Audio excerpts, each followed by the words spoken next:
تلاوت کا مقصد، یعنی جب قرآن مجید کو پڑھنے کا ارادہ کریں تو اس کی جو تلاوت کا مقصد ہونا چاہیے وہ اسے سمجھنا، یعنی فہم قرآن ہونا چاہیے. کیا ہونا چاہیے؟ فہم قرآن. فہم قرآن.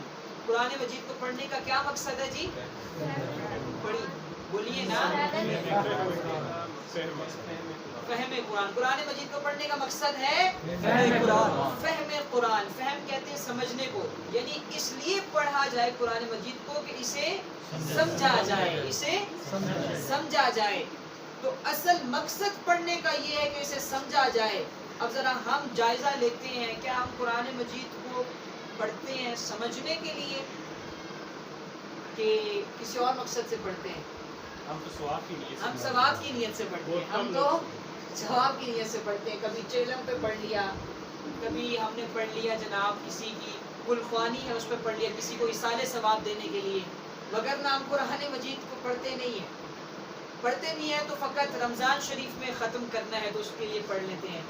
تو لہٰذا آپ یہ دیکھیں کہ مقصد ہی اس کا یہ ہے، یہ نازل اس لیے کیا گیا تاکہ اسے سمجھا جائے، تاکہ اسے سمجھا جائے.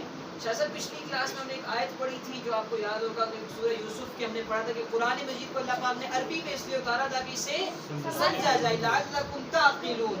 تو قرآن مجید کو پڑھنے کا جو بنیادی مقصد ہے وہ کیا ہے؟ تاکہ اسے سمجھا جائے.